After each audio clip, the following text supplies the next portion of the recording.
शक्ति जिला कार्यालय में आयोजित प्रेस वार्ता में छत्तीसगढ़ विधानसभा के पूर्व अध्यक्ष गौरीशंकर अग्रवाल के द्वारा बताया कि कांग्रेस सरकार के द्वारा सामाजिक न्याय एवं सिद्धांतों के अनुसार अनुसूचित जनजाति वर्ग के उत्थान तथा चुनावी वर्ष में किए गए वादे किसी भी प्रकार का कार्य नहीं कर रही है। कहते हुए उनके द्वारा कांग्रेस सरकार पर प्रहार करते हुए कहा कि दलित अनुसूचित जाति जनजाति वर्ग को सामाजिक न्याय सप्ताह के माध्यम से वरिष्ठ नागरिक सम्मान समारोह का आयोजन कर उनका सम्मान कर रही है। गौरीशंकर अग्रवाल ने कहा कि भारतीय जनता पार्टी विश्व की सबसे बड़ी पार्टी है, क्योंकि यह पार्टी एक ऐसी पार्टी है जो एक छोटे से छोटे कार्यकर्ता को उच्च पदों पर सम्मान करती है। हमारे सामाजिक न्याय सप्ताह में अनुसूचित जाति एवं जनजाति वर्ग वरिष्ठ कार्यकर्ता सम्मान समारोह का उद्देश्य यह है कि भारतीय जनता पार्टी एक विचारधारा की पार्टी है। यह अपने विचारों और सिद्धांतों पर चलती है। कभी कभी सीटों पर भारतीय जनता पार्टी पार्लियामेंट में रही है, तब से आज तक केवल कार्यकर्ताओं के दम पर विश्व की सबसे बड़ी पार्टी बनकर उभरी है। भाजपा द्वारा 6 अप्रैल से 14 अप्रैल कार्यक्रम के माध्यम से सम्मान किया जाएगा। वो लगभग भुलाने का काम पूर्ववर्ती सरकारों ने किया। अंबेडकर जी जब भी लोकसभा का चुनाव लड़े, कांग्रेस 3/4 से ज्यादा बहुमत प्राप्त करते रही, लेकिन अंबेडकर जी चुनाव नहीं जीते। उनके विचारों को और उनको अमर रखने के लिए बहुत सारे काम नरेंद्र मोदी जी की केंद्र के सरकार के द्वारा किए गए। उदाहरण के रूप में जिन 5 स्थानों पर सर्वाधिक समय उन्होंने बिताया, जैसे उनका जन्म स्थान महू जो मध्य प्रदेश में है, वहाँ पे अंबेडकर स्मारक बना करके अंबेडकर जी की आदमकद प्रतिमा लगा करके उस जन्म स्थान को भी एक तीर्थ स्थान का रूप दिया गया है। जहाँ पर उन्होंने शिक्षा प्राप्त की, लंदन में जिस जगह पर रह करके उन्होंने पढ़ाई की, उस स्थान को भी भारत सरकार ने परचेज करके वहाँ पे अंबेडकर स्मारक और अंबेडकर तीर्थ के रूप में उसको विकसित किया।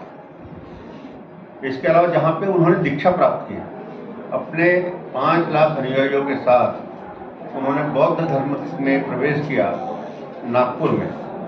उस नागपुर को भी एक तीर्थ स्थान के रूप में और डेवलप करके मोदी जी सरकार ने काम किया।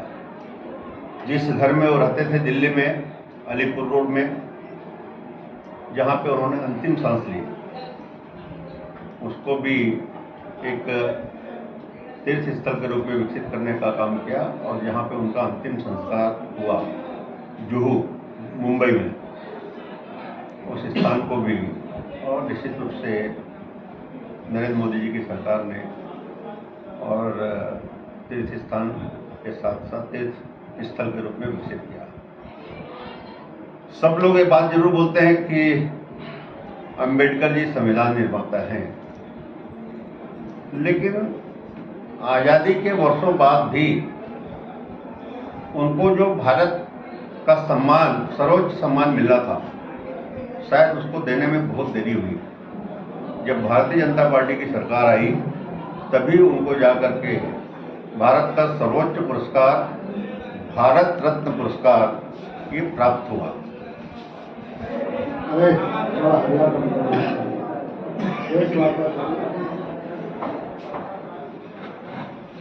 जैसा कि अंबेडकर जी के विचारों को आप लोग भी जानते हैं कि उनका जो मुख्य उद्देश्य था कि भाई एक तो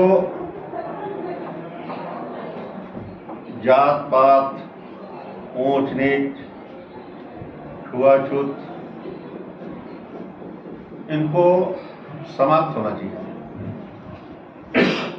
दूसरा, जो समाज में दलित है, पिछड़े हैं, शोषित है, इनकी भागीदारी जो है हर क्षेत्र में होनी चाहिए।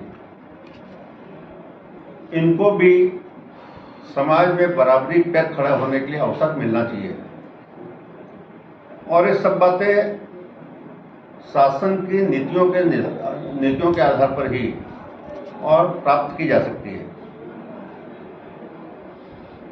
नरेंद्र मोदी जी की सरकार ने शुरू से